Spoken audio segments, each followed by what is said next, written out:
ये कहानी है आरोही और एक गुड़िया की, जो एक छोटी लड़की ऊपर लिखी हुई है। एक दिन की बात है। आरोही सुबह पार्क में टहलते हुए जा रही थी। तभी उसे एक रोती हुई बच्ची मिली।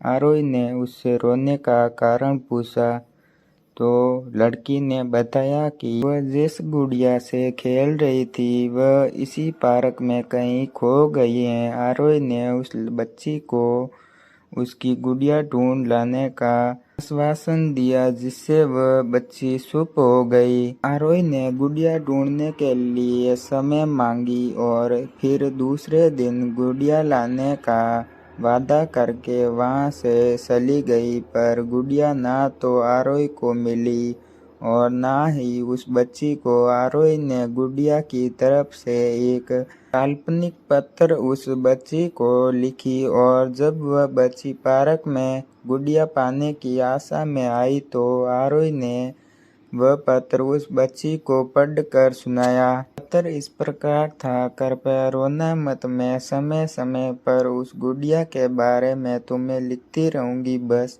तुम रोना मत। अब आरोही रोज उस खोई हुई गुड़िया की तरफ से काल्पनिक पत्र लिखने लगी और लगभग रोज ही उस बच्ची को पढ़कर सुनाती, जो कि यात्रा का काल्पनिक वर्णन हुआ करता था।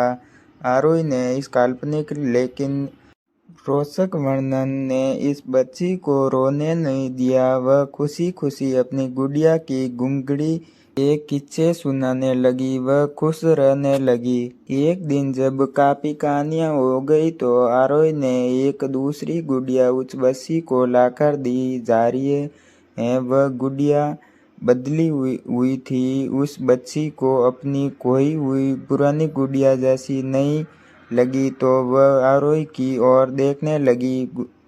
आरोही ने अनजान बनते हुए गुड़िया में चिपकी एक चिट्ठी को निकाल कर पढ़ने लगी। उसमें लिखा हुआ था, यह मैं ही हूँ, तुम्हारी पाली गुड़िया जो पार्क में खो गई थी। दुनिया भर की लंबी यात्रा की वजह से मैं थोड़ी बदल गई हूँ। बच्ची को इस गुड़िया और आरोही पर विश्वास हो गया। वह गुड़िया लेकर घर चली गई। वर्षों बाद जब वह बच्ची बड़ी हो गई तो एक दिन वह अपनी अलमारी में कुछ ढूंढ रही थी तो उसका ध्यान उसी गुड़िया पर गया जो आरोही ने उसे दी थी। बचपन की बातें याद करके वह हंसने लगी। उसे अब समझ में आ चुका था कि आरोही ने कैसे उसका मन रखा। उसे उस गुड़िया पर फिर प्यार आने लगा। वह उसे बड़े गौर से देखने लगी। तभी उसकी नज़र गुड़िया की फ्रॉक की आस्तीन में छुपी एक छोटे से पत्र पे गई।